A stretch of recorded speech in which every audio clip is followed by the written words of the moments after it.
watching closely.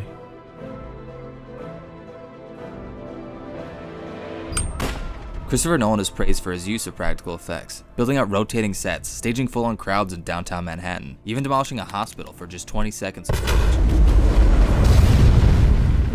But people often confuse Nolan's decision to not rely on CGI with not using visual effects. Nolan loves visual effects. He's just good at hiding them in plain sight. Like, where's the camera right now? But what is Nolan doing that other directors aren't? How about a magic trick?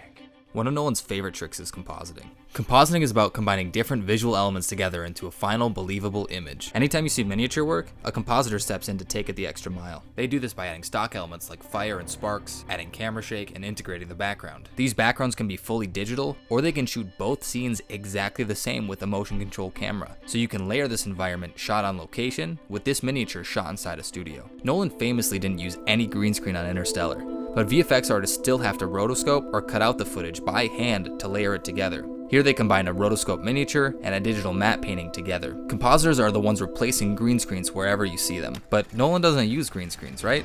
So did you know this entire scene in The Dark Knight was shot on a green screen? No, seriously. Now that's good compositing. But when you don't have footage to work with, you have to create it digitally with CG. CG is everything fully created in the computer. Objects are modeled, textured, simulated, lit, and rendered by teams of VFX artists. You want a robot running through the water? Film it practically. Want the bat flying through a city street? Film it practically. But these get completely replaced by CG. So why film it then? Well, when it comes to completing the final shot, the compositors have a photoreal reference of what it would actually look like so they can match it perfectly.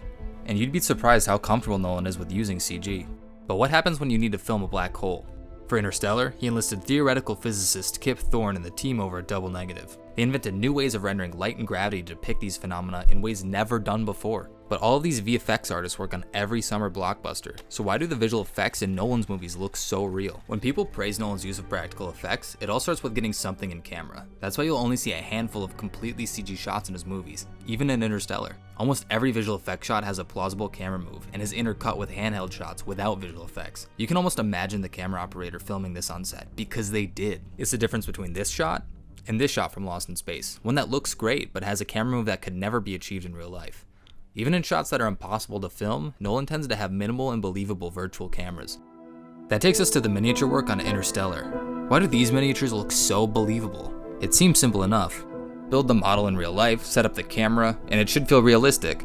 But the team creating those shots take it one step further. Every one of those miniatures has light set up on set that will mimic the imagery that they'll composite in for the final shot. Then they add the finishing touches, like the debris and the CG reflection on the windows. The exposure, the light direction, the lens flare are all based on what would really happen. The lens flares in the entire movie are based off actual flares they shot on camera. So this shot feels connected to this shot, and you don't even notice why.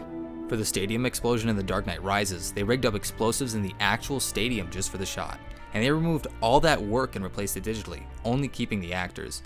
Nolan's not afraid to lean into CG if he knows that it will give him the more convincing result.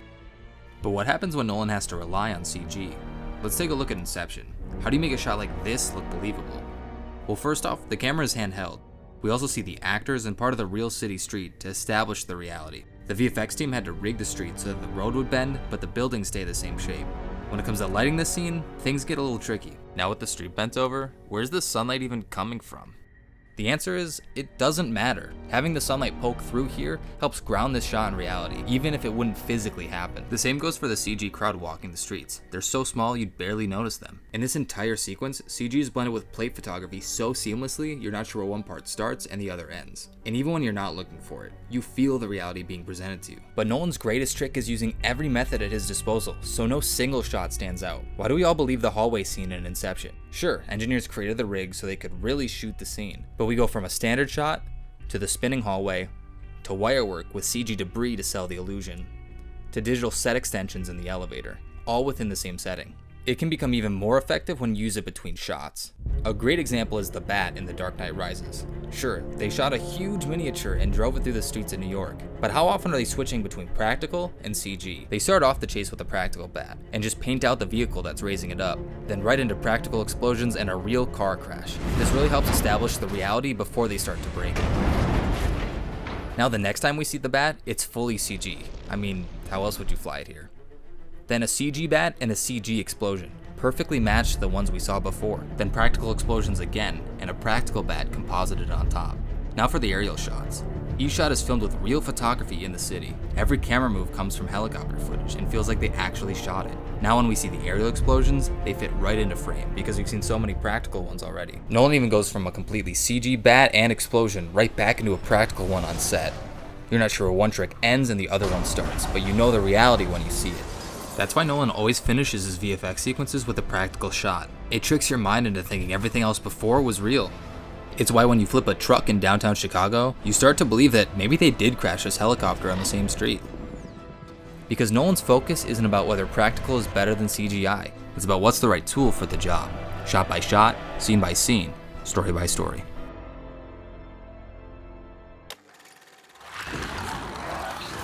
Hi, I'm Josh. Ever since I was a kid, my only dream was to do visual effects in Hollywood movies. And since then, I've worked on Star Wars, Shazam, Deadpool, and a whole lot of other ones.